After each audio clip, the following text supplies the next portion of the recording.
सेना ने किया। वही ऑपरेशन सिंदूर में मिली सफलता के बाद अब देश के अलग अलग राज्यों में भाजपा तिरंगा यात्रा निकाल रही है। इसी कड़ी में जहां सीएम योगी आदित्यनाथ की तरफ से लखनऊ में भारत शौर्य तिरंगा यात्रा निकाली गई। ये तिरंगा यात्रा सीएम आवास 5 कालिदास मार्ग से शुरू होकर के 1090 चौराहे तक गई है। वही सीएम योगी आदित्यनाथ ने इस दौरान जनसभा को संबोधित करते हुए कहा, पूरा देश भारत की सेना के शौर्य और पराक्रम को सैल्यूट करते हुए अपने बहादुर जवानों का अभिनंदन करने के लिए उतावला दिखाई दे रहा। उन्होंने ऑपरेशन सिंदूर की सफलता के लिए प्रदेशवासियों की तरफ से पीएम नरेंद्र मोदी का अभिनंदन किया है। स्वाभाविक रूप से भारत के आन मान शान की रक्षा करने के लिए प्रतिबद्ध हमारी सरकार ने जब ये सारे के सारे प्रमाण देने के बाद भी पाकिस्तान अपनी हरकतों से बाज नहीं आया, तो अंततः ऑपरेशन सिंदूर का एक अभियान चलाया गया और आपने देखा होगा कि पहले दिन ही 100 से अधिक आतंकियों को और उनके परिवार से जुड़े हुए उन लोगों को जो प्रत्यक्ष रूप से इस पूरे आतंकी घटनाक्रम पर आतंकवाद के विष बेल को पालने पोषने में योगदान दे रहे थे, उनको जिस तरीके से उनके बीभत्स कृत्य की सजा दी गई, ये पूरे देश ने भी और पूरी दुनिया ने देखा है और भारत की सेना के बहादुर जवानों के पराक्रम और शौर्य का लोहा भी माना है। पाकिस्तान के द्वारा की गई हिमाकत को जिस मजबूती के साथ भारत के बहादुर जवानों ने, चाहे वो वायुसेना रही हो, थल सेना रही हो या नौसेना रही हो, इन सभी जवानों ने जिस मजबूती के साथ उसका जवाब दिया, दुनिया को संदेश भी दिया कि हम छेड़ेंगे नहीं, लेकिन कोई छेड़ेगा तो फिर उसको छोड़ेंगे भी नहीं। और भारत ने वह करके दिखाया है जिसके सम्मान में आज पूरे देश के अंदर भारतीय जनता पार्टी के द्वारा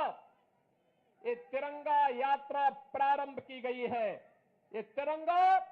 भारत के आन मान और शान का प्रतीक है। ये तिरंगा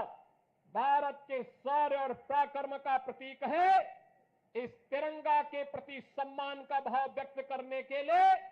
अपने सैनिकों को सर्वोच्च सम्मान देने के लिए और प्रधानमंत्री मोदी जी के प्रति आभार व्यक्त करने के लिए उत्तर प्रदेश में भी आज से तिरंगा यात्रा का शुभारंभ हो रहा है। बहनों और भाइयों, प्रधानमंत्री मोदी जी का पहले दिन से ही संकल्प रहा है, वह संकल्प रहा है कि हम सब अब जब नए और विकसित भारत की बात करते हैं तो हमारा ध्येय होना चाहिए कि विकसित भारत की परिकल्पना को साकार करने के लिए आवश्यक है कि हम राष्ट्र प्रथम के भाव के साथ कार्य करें।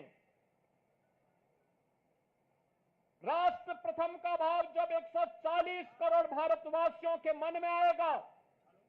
उसकी प्राथमिकता होगी अपने अपने क्षेत्र में उन कर्तव्यों का निर्वहन करने के लिए। जब 140 करोड़ का भारतवासी एकजुट होकर के लगेगा, याद करना, दुनिया की कोई ताकत फिर भारत की ताकत के सामने टिक नहीं पाएगी। और प्रधानमंत्री मोदी जी ने देश की आजादी के अमृत महोत्सव वर्ष में भी यही संकल्प भारतवासियों को कराया था और आज उसी संकल्प को दोहराने के लिए हम इस संकल्प यात्री तिरंगा यात्रा में सभी शामिल हो रहे हैं। याद करना, जब चुनौती हो, जब किसी प्रकार का कोई ऐसे नौबत आए जो राष्ट्रीय संकट के लिए कहीं कोई स्पेस दे रहा हो, उस समय हमारा धैर्य और हमारी एकता हमारी सबसे बड़ी पूंजी होती है। और उसी धैर्य और एकता के इस माहौल में भारत ने अपने बहादुर जवानों के नाते पाकिस्तान के हौसले पस्त करते हुए आपने देखा होगा कि पाकिस्तान और उसके आका किस प्रकार की शरारत में उतर आए थे। दुनिया ने देखा है पाकिस्तान की बेशरमी भरा हुआ चेहरा,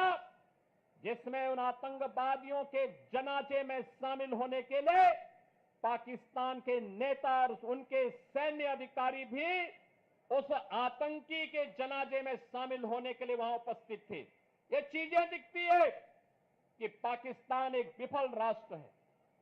पाकिस्तान ने इन 75 वर्षों में